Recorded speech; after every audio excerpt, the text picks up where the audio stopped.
hasratku, rinduku memuji, memuliakan. Halo guys, gimana kabarnya? Saya yakin dan percaya kita semua baik, kita semua sehat. Nah, untuk kali ini saya mau mengajak kita, saya mau mengingatkan kita, membahas kepada kita, menunjukkan, mendeskripsikan kepada kita tentang realitas neraka. Sekali lagi, realitas neraka. Sebelum saya menjelaskan lebih lanjut tentang realitas neraka, saya punya cerita begini. Ada seorang malaikat datang kepada seorang manusia, seseorang, dia berkata, "Hai anak muda, saya menawarkan kamu, apakah kamu ingin masuk surga atau masuk neraka? Di neraka adalah tempat siksaan yang dahsyat, sementara di surga adalah tempat kebahagiaan bersama dengan Tuhan." Lalu anak muda ini bilang, "Bolehkah saya intip-intip sedikit tentang surga dan neraka?" "Oh boleh, silakan." Nah, anak muda ini pergi, dia lihat surga. Di situ dia lihat ada orang penyembahan, dia lihat ada orang menyanyi-nyanyi. Dia berkata, "Oke, saya mau coba lihat neraka." Nah, dia coba intip neraka, dia lihat ada orang minum-minum, berjoget, berdansa, enak-enak menikmati minum-minum dan sebagainya. Lalu malaikat tanya, "Kamu sudah lihat dua tempat, surga dan neraka. Kamu mau pilih yang mana?" Dia lihat, wah, saya lebih suka neraka. Saya malas berdoa. Saya malas memuji Tuhan. Saya nggak suka Tuhan. Saya lebih suka menikmati mabuk-mabuk, menikmati minuman dan sebagainya. "Oke, kalau begitu kau pilih neraka." "Ya, saya pilih neraka," katanya. Kemudian di hari ajalnya anak muda ini mati dan dibawa ke neraka. Ternyata setelah dia masuk neraka, tidak seperti yang dia bayangkan sebelumnya. Tidak seperti yang dia saksikan sebelumnya. Di sana terdapat siksaan yang luar biasa. Tidak ada perjamuan, minum-minuman, disko, pesta, dan sebagainya. Lalu dia mulai protes. Dia berkata, "Loh, dulu saya lihat bukan begini. Ada minum-minum, ada kenikmatan, ada dansa, joget, dan sebagainya." Lalu penjaga pintu neraka bilang, "Itu kan promo." Teman-teman, semuanya, kadang-kadang dalam hidup ini kita terjebak dengan promo, akhirnya kita masuk ke dalam suatu perangkap dan tidak bisa kembali lagi. Itu penyesalan seumur hidup. Salah satunya adalah kalau kita sampai akhir hayat kita, kita belum memastikan terlepas dari ancaman masuk neraka. Nah, teman-teman, apa itu sebenarnya neraka itu? Neraka itu berasal dari kata Gehenna yang arti dasarnya adalah meratap, tempat penghukuman orang yang bersalah dan berdosa, tempat yang mendatangkan penderitaan dahsyat. Itu neraka. Sebagaimana surga adalah tempat, maka neraka juga adalah tempat. Neraka merupakan tempat siksaan dan penghuninya akan mengalami kesengsaraan yang besar. Jadi sesungguhnya neraka itu adalah tempat hukuman bagi iblis. Yohanes mencatat, iblis yang menyesatkan mereka dilemparkan ke dalam lautan api dan belerang, yaitu tempat binatang dan nabi palsu itu, dan mereka disiksa siang malam sampai selama-lamanya. Nanti lihat di dalam Wahyu pasal 20 ayat 10.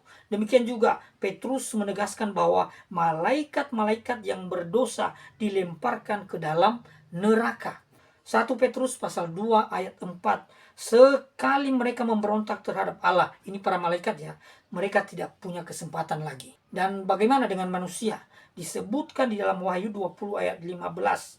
Dan setiap orang yang tidak ditemukan namanya tertulis dalam kitab kehidupan itu, mereka akan dilemparkan ke dalam lautan api, yaitu neraka.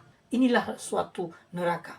Teman-teman semua, banyak di antara kita, banyak orang-orang mengira bahwa neraka ini adalah suatu tempat memang pembuangan, tempat siksaan, namun pada akhirnya nanti hilang, lenyap, dan penghuninya tidak akan merasakan siksaan dan penderitaan itu lagi karena mereka akan hilang, lenyap, dan tidak ada sama sekali. Ini suatu konsepsi yang salah. Mengapa? Karena neraka adalah tempat penyiksaan yang berlangsung terus-menerus selama-lamanya sampai selama-lamanya. Tidak akan hilang, tidak akan lenyap sama sekali. Dan apa yang akan mereka terima itu dari selama-lamanya sampai selama-lamanya. Mereka akan merasakan penderitaan, siksaan yang begitu dahsyat. Wah, mengerikan. Saya sendiri takut. Anak-anak muda sekarang memilih kehidupan untuk dinikmati, tetapi mengabaikan ancaman ini. Ini yang sangat parah. Saya mau ingatkan kita kembali supaya ini harus diperhatikan dan kita harus memastikan sudah terlepas dari ancaman yang mengerikan ini, yaitu bahwa kita akan segera masuk ke neraka apabila kita belum bertobat.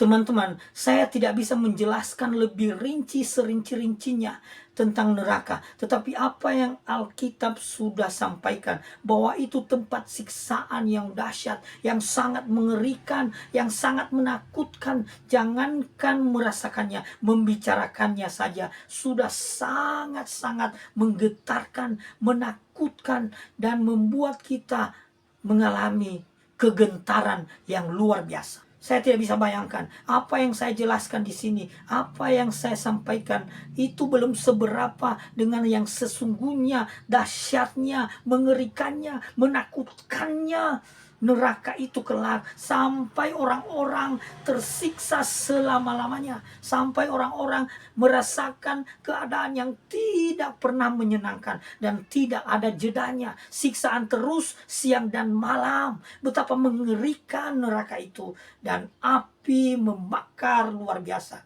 namun tidak hilang, tidak lenyap, tidak akan berhenti, akan terasa selama-lamanya. Mengerikan. Saya tidak bisa bayangkan betapa mengerikannya. Saya tidak bisa jelaskan lebih lanjut. Tetapi satu hal yang pasti, Alkitab sudah sampaikan, ini tempat yang sangat menyesakkan, sangat menyengsarakan. Suatu hal yang berbeda jauh, lawan dari kebahagiaan di surga. Oleh sebab itu, saudara-saudara, teman-temanku semua, saya tidak rela, saya tidak sudi kalau teman-teman akan masuk ke neraka. Saya lebih menyukai kita terlepas dari ancaman itu, kemudian kita memastikan diri masuk surga yang kekal bersama dengan Tuhan kita Yesus Kristus. Teman-teman semuanya, jangan katakan tidak ada neraka, jangan katakan tidak ada penderitaan kelak karena dosa-dosa untuk masa kini. Jangan percaya kalau ada yang mengatakan tidak ada neraka. Jangan hidup bersantai dan belum memastikan terlepas dari ancaman masuk neraka. Hukuman kekal, hukuman karena dosa-dosa kita. Jangan santai, jangan sampai Anda masuk ke sana. Saya menyampaikan kabar baik kepada kita semua, bahwa ancaman itu bisa kita hindari dengan cara menerima Yesus sebagai Tuhan dan Juru Selamat kita. Kita bertobat dengan sungguh-sungguh, kita menyesali segala perbuatan kita, lalu kemudian kita datang kepada Kristus Yesus secara teknis. Mungkin kita tidak tahu caranya. Kita bisa datang kepada hamba Tuhan, kepada orang-orang yang bisa dipercaya untuk menuntun kita menerima Yesus sebagai Tuhan dan Juru Selamat. Dan kemudian kita arahkan kehidupan kita untuk kemuliaan Tuhan. Dan dengan demikian dipastikan kita terhindar dari hukuman kekal masuk neraka. Dan sebaliknya kita akan masuk surga. Kita pasti. Kenapa? Karena kita dimeteraikan dengan Roh Kudus, dan kematian Kristus itulah, darahnya itulah yang menyucikan kita, yang membuat kita hidup kudus. Ini bukan soal perbuatan, tetapi soal status di hadapan Allah dan kesempurnaan yang akan kita terima kelak di dalam Kristus Yesus, Tuhan kita. Teman-teman, ini yang bisa saya sampaikan. Ini kabar baik buat kita. Ambillah kesempatan ini, terima Yesus, pastikan masuk surga, terhindar neraka. Dan di surga kita akan menikmati keindahan persekutuan dengan Allah Tritunggal, Bapa, Putra, dan Roh Kudus. Tuhan memberkati kita semua. Amin. Hidup hasratku, rinduku